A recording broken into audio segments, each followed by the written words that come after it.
हमारा मान सम्मान है हिंदी, सरल सहज और सरस है हिंदी। हमारे जीवन में भरती संस्कार है हिंदी। हिंदी दिवस की हार्दिक शुभकामनाओं के साथ मैं सुगना। आज की वीडियो में हम यही जानेंगे कि हिंदी दिवस क्यों मनाया जाता है, कैसे मनाया जाता है और इसका हमारे जीवन में क्या महत्व है। हिंदी दिवस भारत में हर साल 14 सितंबर को मनाया जाता है। हिंदी विश्व में बोले जाने वाली प्रमुख भाषाओं में से एक है।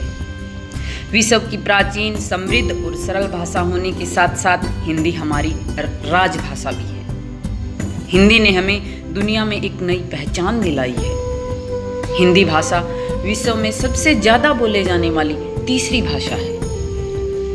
14 सितंबर का दिन हम सभी हिंदी भाषियों के लिए बेहद खास होता है। स्कूल, कॉलेजों में सभाएं आयोजित कर हिंदी पर चर्चा परिचर्चा की जाती है। दरअसल 14 सितंबर 1949 को हिंदी को राजभाषा का दर्जा मिला था। 14 सितंबर 1953 को पहली बार हिंदी दिवस मनाया गया था। इस दिन कई जगहों पर हिंदी भाषा की प्रगति के लिए और बच्चों में भाषा के प्रति रुचि विकसित करने के लिए तरह तरह की प्रतियोगिताओं का आयोजन किया जाता है। क्या आप जानते हैं कि हिंदी के साथ साथ अंग्रेजी को भी राजभाषा का दर्जा दिया गया है? संविधान सभा ने 14 सितंबर 1949 को हिंदी को देश की राजभाषा बनाया। हिंदी के ऐतिहासिक महत्व को ध्यान में रखते हुए देश के पहले प्रधानमंत्री जवाहरलाल नेहरू ने 14 सितंबर को हिंदी दिवस मनाने का फैसला किया। तभी से देश में प्रति साल 14 सितंबर को हिंदी दिवस के रूप में मनाया जाने लगा। हिंदी दिवस देश में ही नहीं अपितु दुनिया में भी बड़ी धूमधाम से मनाया जाता है। पूरी दुनिया में हिंदी दिवस बड़े चाव से मनाया जाता है। हालांकि दुनिया के अलग देशों में हिंदी दिवस मनाने की तारीख अलग है। 10 जनवरी को विश्व हिंदी दिवस के रूप में मनाया जाता है। पहला विश्व हिंदी सम्मेलन 10 जनवरी 1975 को नागपुर में आयोजित किया गया था, जिसमें 30 देशों के 122 प्रतिनिधि शामिल हुए थे। हिंदी का सबसे बड़ा महत्व ये है कि इस भाषा में त्रुटि बिल्कुल भी नहीं है। ये जैसे बोली जाती है वैसे ही सोची और समझी जाती है। भारत की हिंदी फिल्में पूरी दुनिया में देखी और पसंद की जाती है और भारत का संगीत, जो कि हिंदी भाषा से निर्मित, सबसे ज़्यादा गाया और बजाया जाता है। भारत की हिंदी फिल्मों का देश के लोगों पे ज़बरदस्त प्रभाव होता है और ये भारत के बाहर भी अपनी छाप छोड़ती है। दुनिया में सबसे ज़्यादा गाने हिंदी भाषा में बने हुए हैं। किसी भी देश की भाषा उसकी उन्नति का मार्ग होती है और भारत में हिंदी ने सबसे अहम भूमिका निभाई है।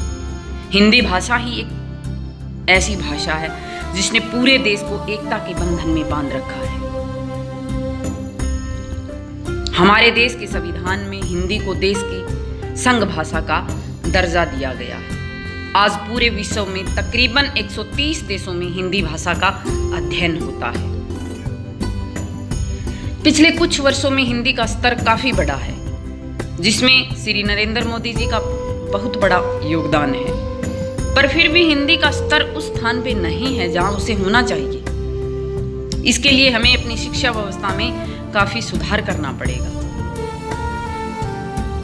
भारत में हिंदी के लेखकों ने बहुत बड़ी भूमिका निभाई है, जिसमें कई प्रसिद्ध लेखक, कवि, गीतकार और साहित्यकार को आज भी उनके कार्यों के लिए हमेशा याद किया जाता है, जिसमें कालिदास, आर्यभट्ट, कबीर, मुंशी प्रेमचंद, हरिवंश राय बच्चन, आनंद बख्शी, समीर अंजान, गुलजार, जावेद अख्तर, रविंदर जैन, ये सब वो नाम हैं जिनकी तारीफ के लिए हिंदी के सभी शब्द कम पड़ जाते हैं। हिंदी के गीतकार समीर को 2015 में तकरीबन 3524 हिंदी गीत लिखने पे Guinness book of world record से सम्मानित किया गया। आज के समय कोई भी व्यक्ति पूर्ण रूप से शुद्ध हिंदी में वार्तालाप नहीं करता। यह एक गंभीर विषय है। जिसे समय रहते इसका समाधान ढूंढना बहुत आवश्यक है।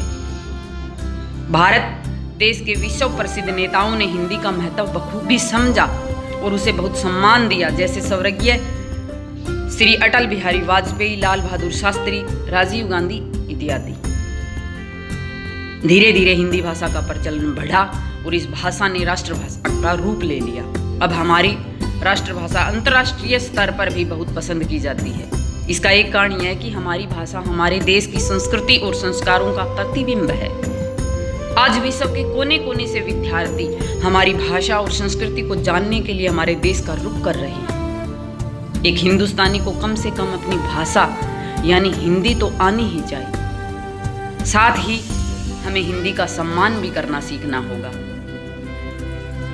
हिंदी भारतीय संस्कृति की आत्मा है, इसलिए हिंदी के महत्व को समझें और दूसरों को भी समझाएं। जय हिंद, जय भारत।